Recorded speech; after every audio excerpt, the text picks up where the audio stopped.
Hello everyone, welcome back. My name's Brian, and just like this red truck here, which is a work in progress, today's video I'm going to show you some jigs or fixtures that are a work in progress.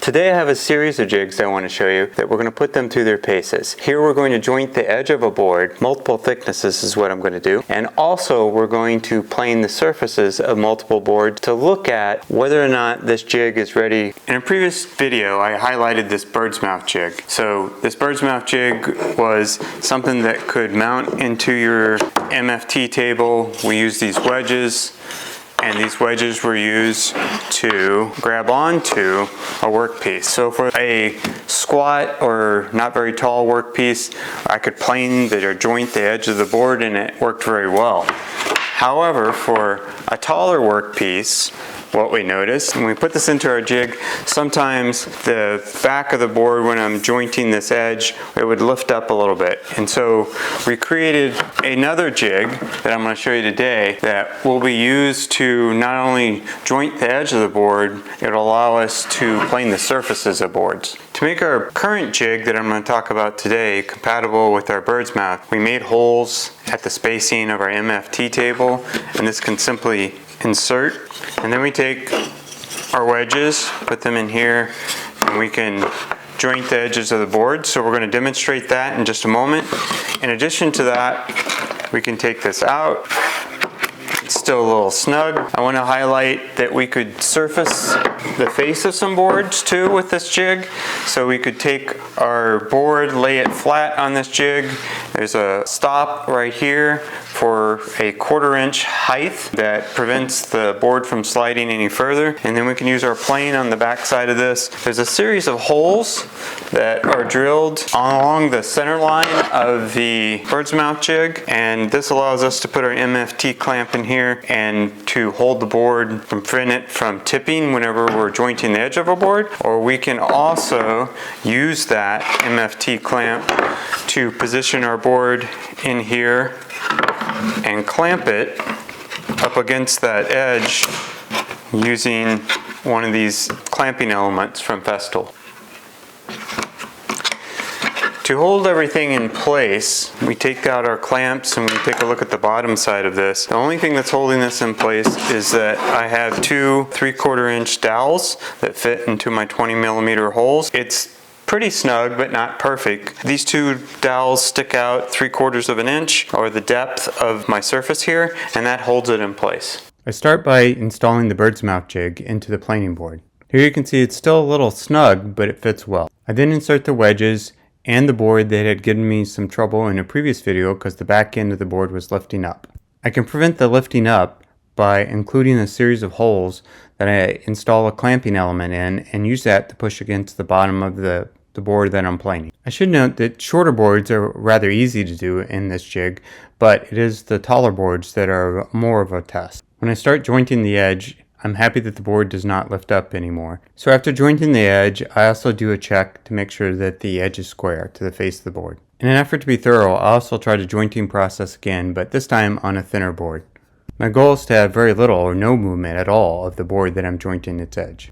After taking a few strokes with my bench plane, I deemed that this works pretty good and I did not feel any movement, so overall I'm satisfied. Now that the jointing process was successful, I now want to try planing the face of a board. So here you see me grabbing a piece of hard maple, I put it on the planing board, push it up against the end stop, and attach the clamping element on the back side. The thing to note is that this board is thicker than the clamping element in the back. So what you see is that I start planing, and I take my time, and I'm patient with this, and I start planing the face of the board, and it feels pretty good. Overall, this works very well. I'm happy that the stop in front holds the board in place in combination with the clamping element. However, I will note two areas of improvement. The first one is that my plywood panel is bowed a little bit. This causes it to flex whenever I'm planing. And the second one is that I think I want to reposition the pegs that hold the planing board into the MFT table. I feel like there's a little bit of movement, and this might be due to the 3/4 inch dowels being used in a 20mm hole. I next try a thin piece of curly maple and try to plane the face of that board.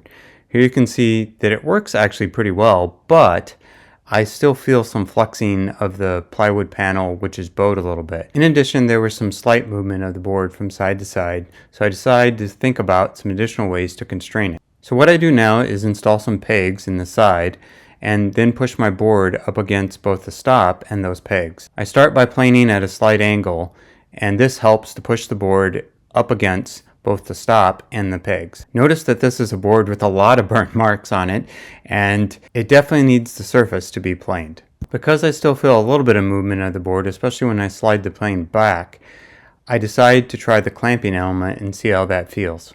But the height of the clamping element is higher than the thickness of my stock, and so the back of my plane tends to hit the clamping element. I start thinking about what else I might do to get the clamping element out of the way but still hold the board more securely. This next segment shows the first idea I came up with, and that was using a thinner piece of stock, putting it between the board I'm trying to plane and the clamping element. I found this was a little better, but it's still a little bit problematic because the back of my plane still bumps up against the clamping element. This is my next iteration to find a solution. Here I decided to use the pegs on one side and a spacer and the clamping element on the other, and another clamping element in the back. But this time I've taken a piece of thin stock and I've turned it long ways so that my clamping element is pretty far away from the stock that I want to plane. I find that this gives me plenty of space, and this allows me to plane the face of the board quite well. If I had to complain about something, it would be the flexing of my plywood panel that is not entirely flat. So overall, I see that I can use a combination of my pegs, some thin stock to go in between the clamping elements and the material that I want to plane. And this will allow me to plane the surface of thinner stock quite well once I rebuild this jig with a piece of plywood that is flat. Here you can see the surface of this curly maple looks quite fun once we're done planing it. With this clip, I want to demonstrate that each of these jigs will fit quite nicely on a French cleat wall, and they can be up and out of the way so you can work on other things. Thank you for watching today. Please don't forget to like and subscribe. And if you have ideas that would help both us and others use their MFT table with hand planes, feel free to drop us a comment.